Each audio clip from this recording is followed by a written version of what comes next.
কালীঘাটে মাকে পুজো দিয়ে হাতে অনেকটা সময় ছিল বলে চলে এসেছিলাম কলকাতার আরেক অন্যতম দর্শনীয় স্থান ভিক্টোরিয়া মেমোরিয়াল।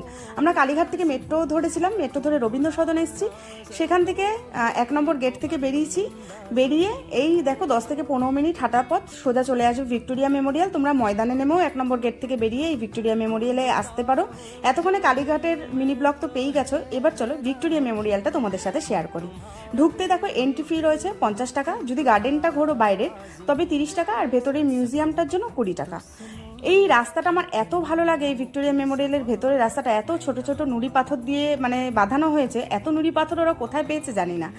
আর মানে হঠাৎ করে ভিক্টোরিয়া মেমোরিয়ালটা দেখলে মনে হবে যেন আগ্রার তাজ। আর এই গার্ডেনটা খোলা থাকে সকাল 6টা থেকে সন্ধ্যে 6টা, আর মিউজিয়ামটা খোলা থাকে সকাল 10টা থেকে সন্ধ্যে 6টা, আর সোমবার দিন কিন্তু একদম পুরোপুরি বন্ধ থাকে। আর সব থেকে মজার জিনিস, এখানে মঙ্গলবার আর রবিবার 6টা থেকে মানে সন্ধ্যে 6টা থেকে কিন্তু 3D লাইট শো হয়, যেটা তোমরা গার্ডেনের ভেতরেই টিকিট পেয়ে যাবে। এই টিকিটের প্রাইস কিন্তু 100 টাকা। চেয়ারেরও এখানে ব্যবস্থা করা হয়েছে। ভিক্টোরিয়া মেমোরিয়ালের গেটের বাইরে তোমরা প্রচুর খাবারের দোকান পাবে, তোমরা খাবার কিনে খেতে পারো এখান থেকেই। আর গেট থেকে ঢুকতেই ডান দিকে রয়েছে ব্যাগেজ কাউন্টার, যদি বড় বড় ব্যাগ নিয়ে আসো অবশ্যই এখানে জমা রাখতে পারো। এখানে টয়লেটের ব্যবস্থা রয়েছে, জলের ব্যবস্থা রয়েছে, মানে কোনো কিছুরই অসুবিধা হবে না। শীতকালে অনেকে এখানে পিকনিক করতে আসে, মানে বাইরে যে গার্ডেনটা রয়েছে সেখানে পিকনিক করে। তো চলো এবার যাওয়া যাক মিউজিয়াম। লর্ড কার্জন রানী ভিক্টোরিয়ার স্মৃতির উদ্দেশ্যে এই মেমোরিয়ালটি কিন্তু তৈরি করেছিলেন। এই মেমোরিয়ালটি তৈরি করতে 1906 সাল থেকে 1921 সাল পর্যন্ত লেগে গেছিল। আর এটা ডিজাইন করেছিলেন স্যার উইলিয়াম ইমারসন।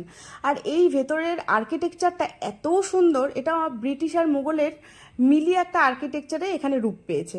আর এটা বলতে পারো আমাদের একটা হিস্টোরিক একটা মনুমেন্টস, মানে এখানে আমাদের ভারতীয় স্থাপত্য শিল্পের নিদর্শন রয়েছে, ইংরেজদের অনেক তথ্য রয়েছে, পুরোনো দিনের রাইফেল, বন্দুক, তরবারি, কামান সমস্তটা রয়েছে। মানে ইতিহাসে তোমরা যা যা পড়েছো সমস্ত কিছু নিদর্শন এখানে কিন্তু পাবে। অনেক স্বাধীনতা সংগ্রামীর ছবি রয়েছে, অনেক অজানা বিপ্লবীদেরও ফটো আর তথ্য রয়েছে যা হয়তো আমরা হিস্ট্রিতে পড়িও নি। আর এখানে তোমার মানে পুরোনো অনেক দেবদেবীরও কিন্তু মূর্তি রয়েছে। রানী ভিক্টোরিয়ার একটা সৌধ তৈরি করা হয়েছে যেটা ভীষণ সুন্দর। নানা রকম বড় বড় অয়েল পেন্টিংগুলো রয়েছে যা দেখার মতো। আর সব থেকে বড় কথা হচ্ছে এখানে ভেতরটা এত ঠান্ডা, মানে গরমকালে গেছিলাম বেশ অনেকক্ষণ বসেছিলাম, বসার ব্যবস্থা আছে, ফ্যানের ব্যবস্থা আছে, তোমাদের কোনো রকম অসুবিধা হবে না। আর একটা সুন্দর জিনিস, এখানে কিন্তু প্রচুর পায়রা ওড়ে যা দেখতে ভীষণ ভালো লাগে। আর আমার সব থেকে ভালো লেগেছিল বেরিয়ে গার্ডেনটার ভেতরে এই ছোট জলাশয়টা, এখানে এত শান্ত নিরিবিলি পরিবেশ, এখানেই আমি বহুক্ষণ সময় কাটিয়েছিলাম। যাই হোক, ভিডিওটা ভালো লাগলে ভিডিওটাকে একটা like, comment, share and subscribe করে দিও। Bye bye.